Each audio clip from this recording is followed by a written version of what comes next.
National people's party এনপিপির প্রতিষ্ঠা বার্ষিকীর আয়োজনে এবং সেখানে কথা বলছেন বিএনপির ভারপ্রাপ্ত চেয়ারম্যান তারেক রহমান। আমরা সরাসরি চলে যাচ্ছি সেখানে।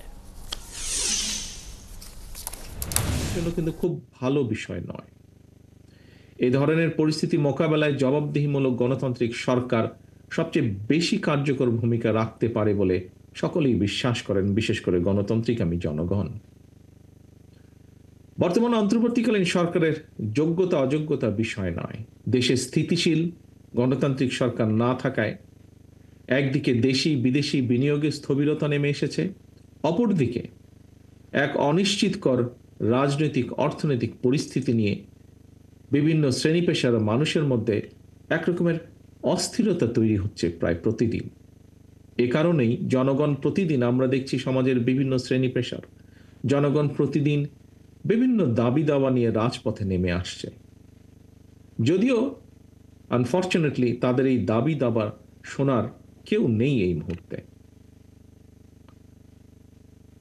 সম্মানিত সভাপতি, প্রিয় রাজনৈতিক সহকর্মী, ভাই ও বোনেরা, আমি একটি বিষয়ে গণতান্ত্রিকামী জনগণের দৃষ্টি আকর্ষণ করতে চাই।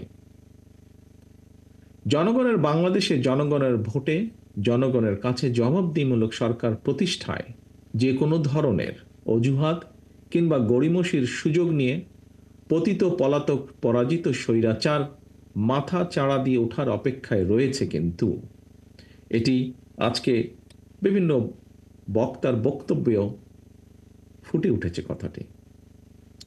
তবে ফ্যাসিবাদ মুক্ত বাংলাদেশে জনগণের গণতান্ত্রিক অধিকার প্রতিষ্ঠার মাধ্যমে ফ্যাসিস্ট তাবেদার অপশক্তির পুনর্বাসনের পথরোধ করা সম্ভব।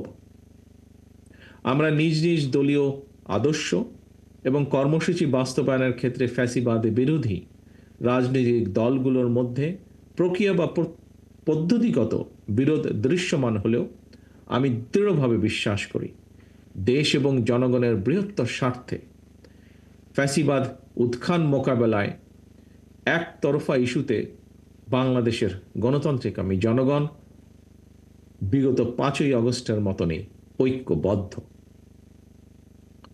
প্রিয় উপস্থিতিবৃন্দ, সম্মানিত অতিথিবৃন্দ, সম্মানিত সভাপতি, অন্তর্বর্তীকালীন সরকার প্রধানের সঙ্গে দেখা করে রাজনৈতিক দলগুলো আবারও জাতীয় নির্বাচনের তারিখ, দিন, সুস্পষ্ট দিনক্ষণ ঘোষণার দাবি জানিয়েছে।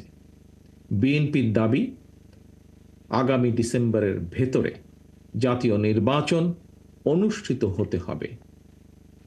জাতীয় নির্বাচন অনুষ্ঠানের লক্ষ্যে জনপ্রশাসন, আইন শৃঙ্খলা বাহিনীর প্রয়োজনীয় সংস্কারের জন্য অন্তর্বর্তীকালীন সরকারের প্রতি বিএনপি সহ আমরা যারা একসঙ্গে রাজপথে আন্দোলন করেছি আমাদের সর্বাত্মক সমর্থন অব্যাহত রেখেছি।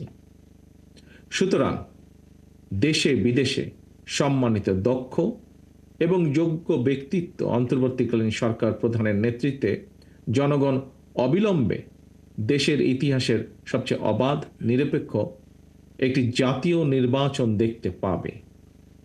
আজকে এনপিপির এই প্রতিষ্ঠা বার্ষিকীতে এই প্রত্যাশা রেখে আমার বক্তব্য শেষ করছি।